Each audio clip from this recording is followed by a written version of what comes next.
you remember those nights? Now, do you remember those times? Remember those nights? Na, na, na, na, na, na, na, na. Do you remember those nights? Na, na, na, na, na, na, na, na, na. Remember those nights?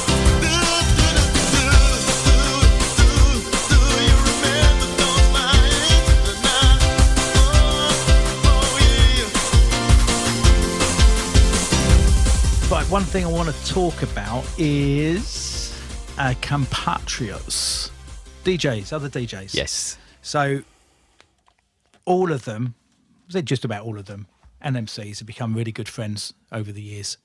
I guess the first one really was probably Slipmat, wasn't it? I guess. I think it was Slipmat and Dougal, because don't forget Dougal was coming down because he ended up going out with Jenna. Yeah, but was that not slightly after? So Slipmat, obviously, we knew You're right, because of Sense of Summer Yes. stuff. So, excuse me. So when we was at Night Force, we then started working with Matt on the Universal label and become good mates with Matt. And I suppose if you're going to become good mates with anyone, it's going to be the King Dingaling. Yeah. Oh my God. I mean, I remember the first time we drove down to his studio because he was mixing down or mastering one of our tracks. Yeah. And we met him on a roundabout somewhere near Harlow or somewhere. As you do. As you Yeah. do. And I just couldn't believe what we were doing. I just remember we were following his car, taking us to his studio, and I was just sat in the studio. I probably didn't even say a word, to be honest. I was just in awe, just sat there thinking, this is absolutely bonkers that we're in a room with Slipmat. It's weird, isn't it? And then, you just become mates, and it's Yeah. Matt Ski, Yeah. Uncle Matt, Uncle or Matt, yeah. whatever, and I don't speak to Matt as often now, but when you do, it's just like speaking to an old mate. Of course it is, you know? yeah. You just- I mean, we all share that. We all share the same thing, don't we, from those days? Yeah. But he was always the godfather, and still is the godfather, and always will be the godfather. But you mentioned Dougal, and Dougal helped us out massively Yeah. in those early days. Yeah. Didn't have to at all, but he got us a lot of gigs. Yes, he did. And he played everything. He played So he everything. pushed everything, didn't he? Yeah. I don't think we needed to ask him to play it, mind you, but he definitely played it. Yeah, well, it's different when you give something to Hicksy and like 6 weeks later, have you been playing that track? What track? Yeah. Oh, you know the one I gave you 6 weeks ago? Oh, I don't remember that. Yeah. But obviously with Doogs, and again, still great mates. I know you still work with him a lot, don't you? Yeah. But Hicksy as well. Of course. I guess it's hard to say who we're closest with, but we've always been really close with Hicks. Yeah. I mean, the holiday to Tenerife in '97 with Kim and Kate. I mean, that was it's just some kind of ridiculous in-betweeners kind of That mad was- moment. That wasn't was it? a mad moment. Even that's got a video somewhere of that. I don't know where that is. I did video Yeah. most of that. I don't know why I used to video everything. Maybe I thought it was a good idea that in 25 years we might need to get it all out to look at it again. But Unless you wanted to win that 250 quid from You've Been Framed, You've just in Been case something Framed, went yeah. wrong. I mean, I remember Hicksy had his accident before we went on that holiday, and he was almost at one point he wasn't going to go because then he break his neck or something. I think he had a jet ski accident, didn't he? It was a jet ski accident. Yeah, I think so. And he wasn't in a great way, and he's like, oh, mate, because I don't know if I'm going to make it. But if I do come, I'm just going to have to be really careful, and I'll just take it easy. And I remember getting there, and within the first 35 seconds, he somersaulted into the bar. I remember it absolutely clearly. But what people won't know, or some people will, but most won't, is that for years and years and years, we've called each other Rude Boo. Yeah. And do you remember where that comes from? Well, 100%. I mean, first and foremost, obviously, Junior used to call us Rude Boy, didn't Rude he? Boy, yeah. Everything was Rude Boy, Stylesy, Rude Boy, 4C. So it would be Rude Boy initially. Yeah. And then I remember Hicksy on one night, this is back when he used to drink, he wanted to go out, didn't he? This was on holiday. This is on holiday. Yeah. So you and I had stayed back, I think, or we'd all been out for a drink or a meal or something. But I'm pretty sure Hicksy wanted to go out on his own, didn't he? Didn't he wanted to go downtown? Well, yeah, he wanted. So we was staying in Adeki. Right. And Adeki was not built up as it is now. It's kind of a small area, and there was kind of a bar and a couple of restaurants where we were, and we'd been out for dinner. Yeah. But he decided that he wanted to go down to Playa. Yeah. He used to call it the town, didn't he? I And want he to go just downtown. down to the town, yeah. So he wanted to go down to the strip down Playa. I'll let you carry on from there. And then we were asleep. I'm pretty sure we were in bed asleep. And Well, I was sleeping on the sofa, so yeah. So I remember hearing just some noises coming from, and we were quite high up. We were in the hotel, balcony was quite high up. And then I remember coming into the lounge, and we went out on the balcony, looked down, and Hicksy's all the way down there with like a cigarette in his mouth and a whiskey or whatever he was drinking. Famous grouse, that's what he was drinking.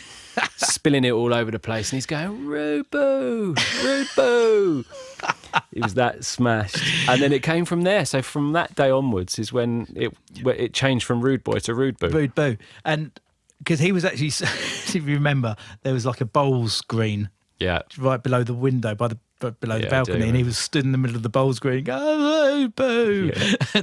But that's kind of manifested into, because Breezy got on the rude boos, didn't he? Yeah.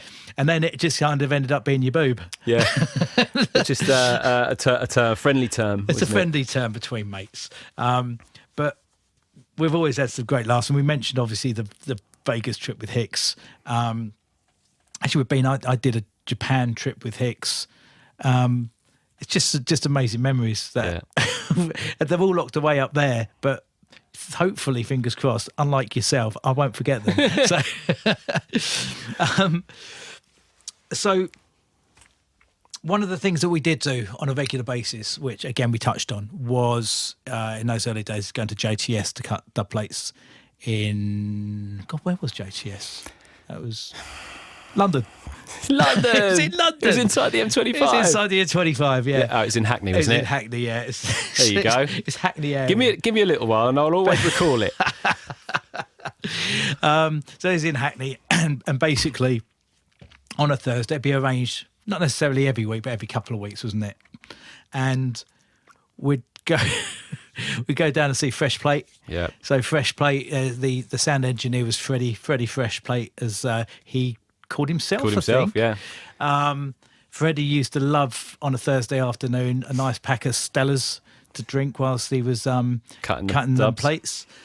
And all the boys would just kind of congregate, and we'd sit and chat and just have a catch up and just swap tunes. Tracks.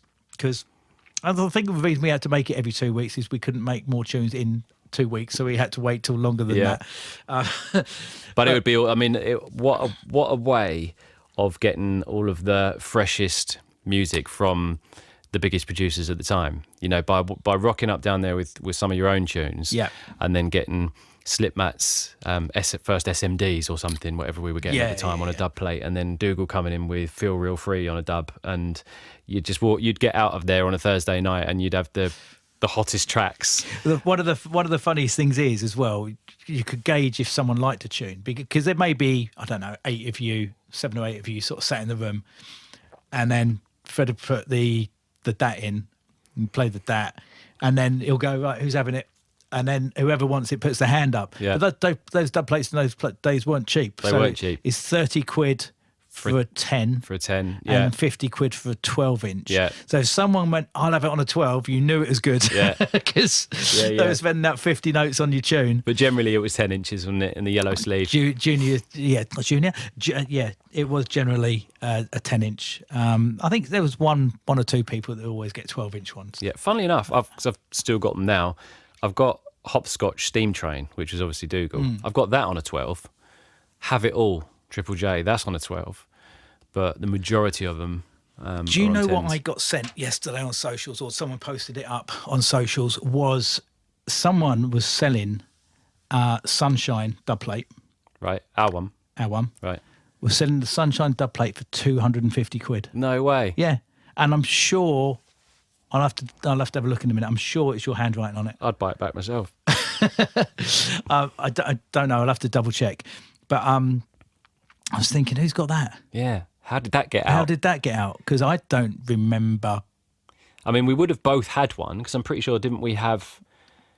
Weren't we doing them doubles? Weren't you getting one and I was getting one, or we were just going possibly. with one? I don't know.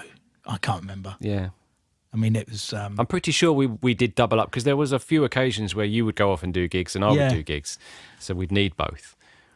And actually, funnily enough, I know I digress from what we're meant to be talking about, but that's another track, Sunshine, which obviously has never come out and only ever been on dubplate. Yeah. Which was never right, because the kick and the bass on there, if we look at that now, would never have done that again. Yeah. However, people seem to like it. So I'm going to nudge you up for a little remix of that at some point. We need to do something with that because that vocal is too strong, I think, not to do something with. We still got the original vocal. Oh, yeah. There you go. We still got that touch. Well, I obviously lifted it, didn't I? And I redid it and got Andrea Britton to vocal it, didn't I? That came out on the album. Oh, I have no idea. Yeah. I was away that day. I don't know. I was on the golf course. How dare you? Not sure. Not sure. I don't remember that. How dare you? We'll discuss that one after. We'll discuss that one, yeah. Don't worry, you got your publishing out of it. So, Ramos Supreme and Marley, we've obviously mentioned the trip to Australia. Yep. But all three of them absolutely loved to pieces, Yeah. not just for that trip, but because of I mean, I know Marley wasn't particularly involved in making the tracks, but the early Ramos Supreme stuff was different class. Oh my gosh. And again, that was music that was part of our sets, my set as a resident down at Oscars before I'd even met them. Yeah. So, and then again, you find yourself touring with them and playing before or after them at certain shows.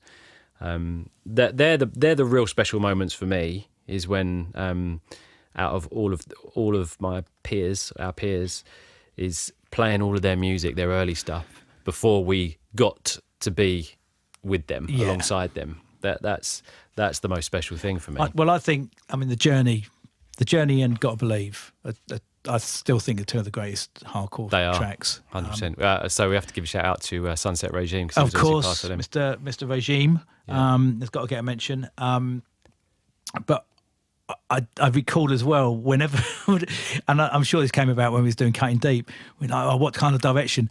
Journey. We're going to go down the Journey direction. Yeah. So just kind of get lost in the music, kind of feel to it. Yep. And then you'd always hark back to that track, want to kind of evoke those emotions in this track, because I just think it's second to none. That I mean, it's absolute quality. And still now, if I play it out and literally just you can get lost. You can get lost in it. Just get and lost again, in once it, again, the production on it, so good for back then. Yeah, you know, with the limited tools we had and everyone had back then, the production on these tunes is just phenomenal. And actually, if you think about it, on Gotta Believe, that vocal of Donna's on there, it was Donna's song Gotta Believe, wasn't it? Yeah. Donna Gracie, was it? Donna Gracie, yeah. That vocal is just superb. I mean, not necessarily just the singing, but the actual lyrics as well. Yeah. It's just amazing. Yeah. For a hardcore record around about that time, it was different class. Yeah. Absolutely fantastic. Excuse me. Let's have a little chat about, before the last few, the MCs. So, obviously, we've had a little chat about Charlie. Everyone knows and loves Charlie. But WizKid and Storm, there's a whole ream of MCs we could mention. But WizKid and Storm, I guess, are the two that work with most of all over the years. Yeah. I just remember Cole coming through, and when he was like doing loads of scratching, I used to love listening to Cole in those early days. Well, absolute quality, because no one else was doing it like him at that point. No, it was amazing. And I remember I was, when we used to have journeys on, go on journeys, I always just go, stick Storm on, because someone listened to Storm in the car. Well, also those boys they took the MCing style to a different place, didn't they? Because prior to that, most of the MCs were more of the hype men. So it was more just being hype men during the set, enhancing the set. And then WizKid and Storm obviously had bars, didn't they? And had lots of sayings as well, and like hooks that went in, and it did take things to a different level. Yeah, very much. And I mean, Gordon, WizKid, have just great MC, but completely different style. Yeah. But actually, it's funny because if you were talking earlier about the the guys from Sheffield and the uprising situation. And I've got a feeling, Carl could correct me, Storm could correct me if I'm wrong, but I've got a feeling that's the area that is where he started, wasn't it? Like Pleasure Dome and all of those sorts of I'm areas. sure it probably was, yeah. And so where the MC was, as big or bigger than the DJ, like what you were saying before, which is a similar thing with Storm and WizKid, because if you had Storm or WizKid on your set at that time, it was a real lift as a DJ, because they were a real focal point. Yeah. But I remember, just from Raven days, when Cy was with Scratchmaster Techno. Is that right? Yeah, I used to love listening to those sets, and obviously Cole was working with Cy and doing a similar kind of thing, slightly different style, I guess. But that kind of really added completely different dimension of what was most weird. Obviously, Cy would be scratching, and then Cole would be scratching. Yeah. And when they used to work that off back to back, it was just fantastic. That was special. And that's more like a PA, I suppose, in the end, really, wasn't it? Almost. And then any other MCs you can think of? There's lots of MCs. I know we mentioned Marley, but Marley was a legend for me as well. He's just such a good bloke, though, isn't he? He's an all-round top dog. He's an all-round top dog. But there's lots of little mentions. Always like What's a great guy. God, think of some MCs. There's got to be some other MCs worth a mention. Don't put me on the spot, Phil. Oh, Stalzy. Well, there's one that I know that definitely we could finish off the MC section with a mention, and that's Junior again, because I think, for me, undoubtedly, I mean, I still miss him today, and I love having, the likes of Gordon on a set or Charlie on a set, but to have Junior next to you, and you never quite knew what direction he was going to go in with anything, and I think that was half the fun. It was just unpredictable. It was unpredictable. He was unpredictable on stage and off stage, wasn't he?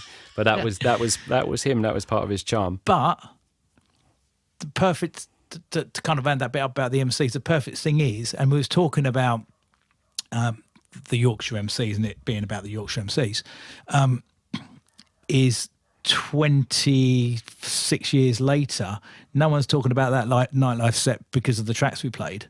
They're talking about the 2 minutes of Junior MCing. Yeah. And that's the bit that gets the memory. Yeah, of course. And I think that kind of says everything about him, because I listened to it the other day, and I was trying to play it to someone else, and I said, right, if you put it on, I can't remember, about 37 minutes or whatever it was, and then I was listening to it, I go, actually no, it's 39 minutes, because he starts off MCing and then he stops, and then when he hits the groove, and that's it, and then because everything's bang on the beat, and he's off, and it's just like, he'd been desperate to unleash that, hadn't he?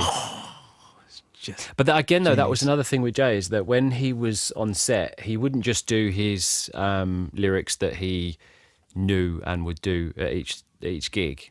He would literally just make it up. He'd spit on the spot, wouldn't he? Bars on the spot, yeah. I mean, that's the genius thing about it. Yeah. So I'm probably sure, I might be wrong, I'm sure he may have got the, didn't he do an HMP RIP thing? Yeah. Yeah, I'm sure he must have been dying to say that line, but then after that it'll be kind of freestyle. Yeah, and that's the mad thing about it, and that's why I guess sometimes he'll start, and then if the rhythm's not there, he'll stop. But eventually, when he gets a rhythm, and he goes, oh, but the Duracell thing, Duracell, I go on and on and on and on and on. Oh, God, it's so good. It's absolutely amazing. So I've got some of the recordings, like I said, though I'm going to have to bounce some of those down so you can have a listen to those, because they are amazing. So just to finish off the DJs a bit, Sedders, Mr. Seduction, as we said, legendary producer. And again, DJ. he had us in the studio, didn't he, for a release we had on Impact? Well, funny enough, on that other podcast we did, and I got asked what was the tracks you least like doing, it was those ones. But simply because I wasn't involved. Yeah. Because it was basically you and John were doing it, and I was sitting there watching like a numpty making the tea. But his sound was second to none. It was it was so good, so clean. And Mr. Scott Brown, absolute flipping lunatic. What a ledge. What a ledge. But the funny thing is, if we've ever DJing with Scott, is another way. Him and Junior together, talk about putting unpredictable and unpredictable together. normally ended up in complete carnage. And I remember in Ireland once getting up one morning and there was ironing boards down the corridor and all sorts of stuff had been going on, and them two had gone out together. I'm not quite sure what it entailed or ensued on that night out, but Scott was most certainly. Remember when he come to Clacton? Yes, I do. And that we was having RDs. Remember the RDs, the real deals? Yeah, real deals. Real deals at my house, which was literally just vodka and 7-Up, wasn't it? Yeah, that was the real deal. It was a real deal. But I said, I've got to introduce you to these RDs, Scott. And he'd come around the house and like I'd literally get the vodka, pour it in, and then neatly pour in the 7-Up and then stir it around with a bit of lime. And there's your RD. He found it amazing. He said, he said, hey man, these are amazing. It's not Buckfast, but it's all right. And then I'm going to finish on the 2 V's for the DJs, Mr. Vinyl Groover and Mr. Vibes, because both have been a major part of the scene through the years that we've been involved with. Both really good guys. I remember Scott had talking about having a hard time when you were younger, being away and stuff like that. I remember Scott had really quite a hard time in Australia the first time we went. Yeah, I do, yeah. And he struggled as well being away. Yeah. But you kind of forget he'd have been probably same age as you were. I think he was same age as me, yeah. Yeah.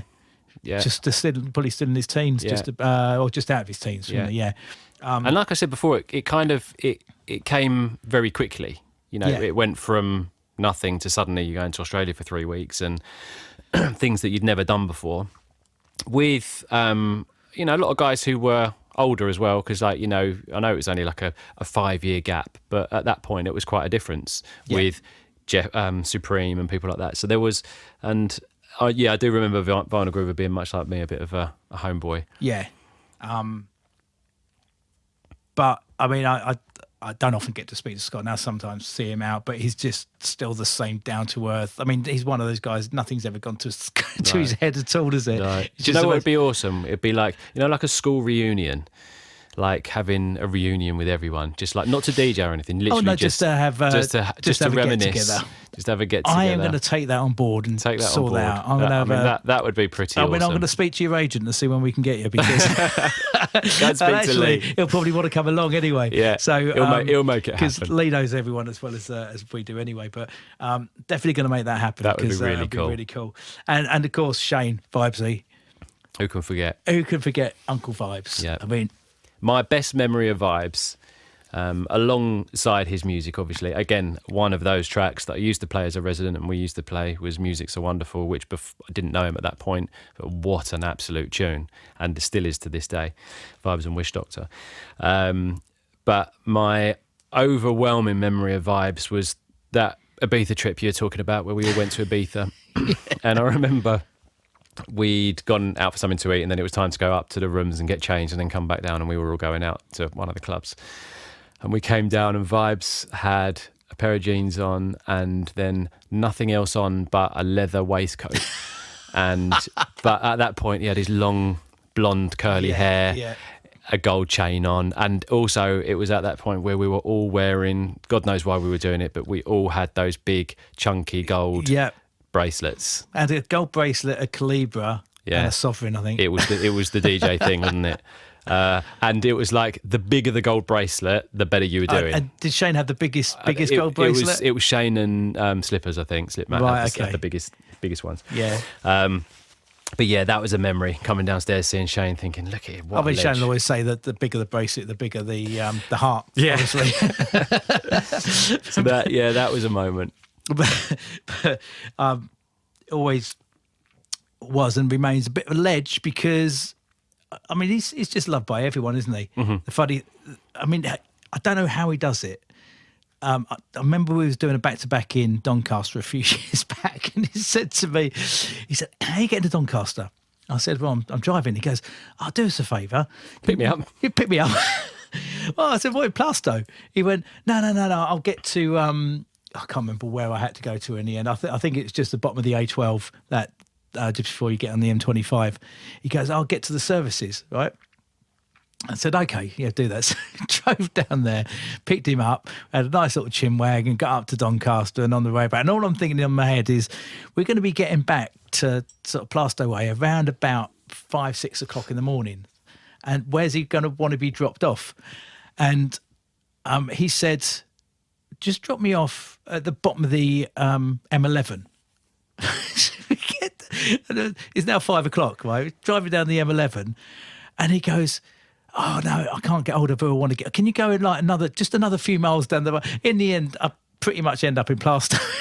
Literally, I'm like Door-to-door service. Oh, door-to-door service. I think thanks, Shane, but I still love him for it. Brilliant. But it's typical. I'm Shane. sure you had some decent stories to listen to on the way there and Yeah, back. it's always good.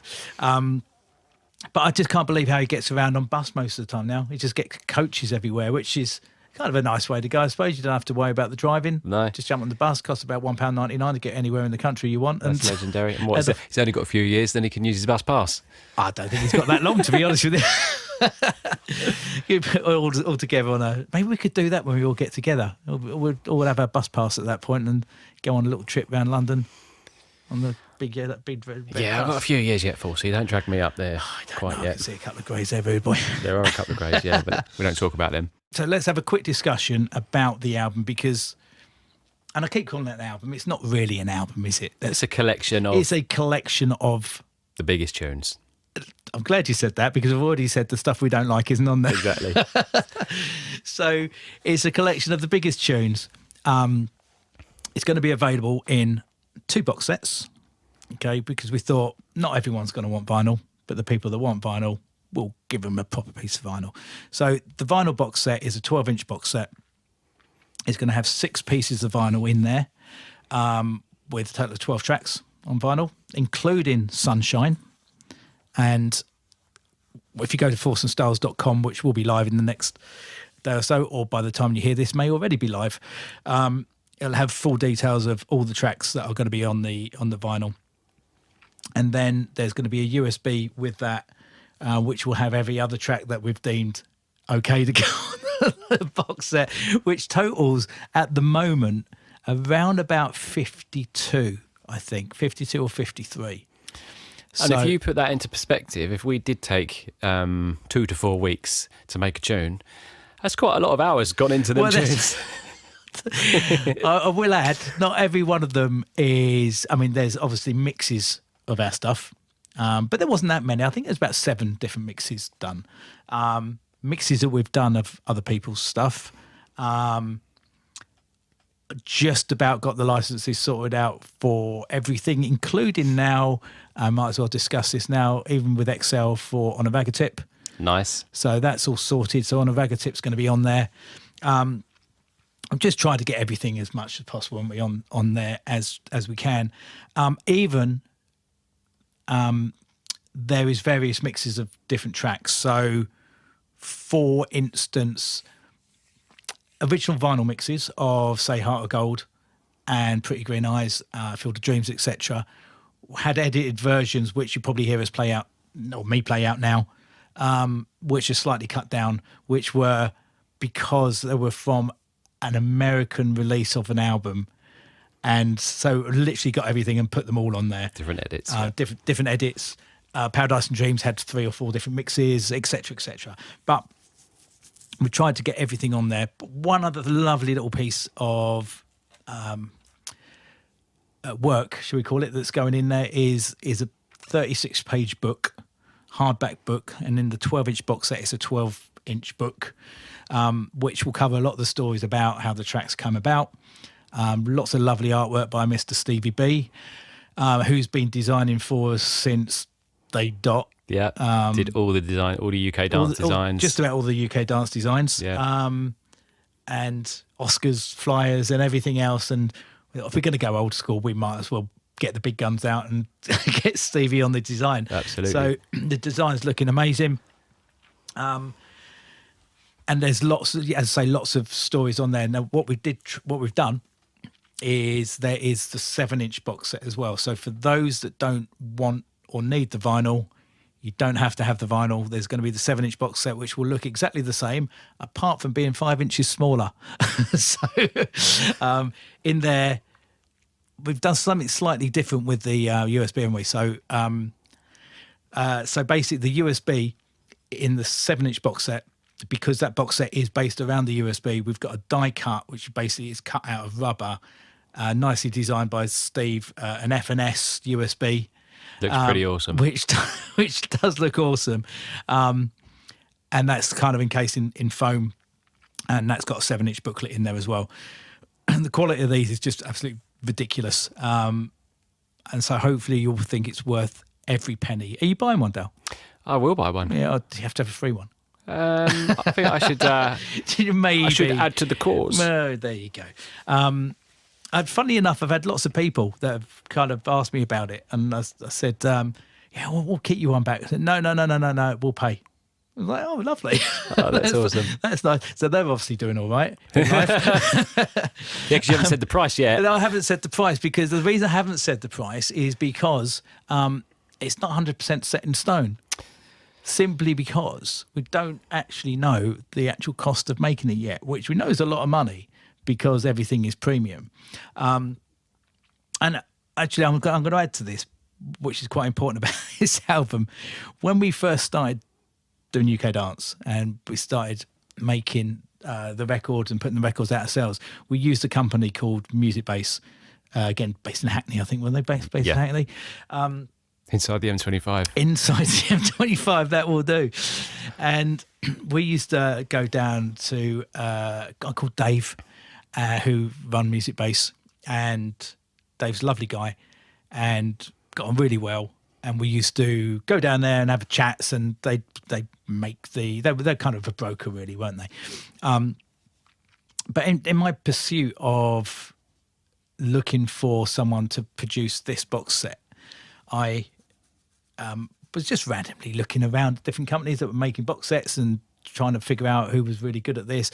And I found a company, and it turns out that Dave's a director of this company. So talk about keeping it. That's a full circle. That is a full circle. So talk about keeping it in the family. Yeah.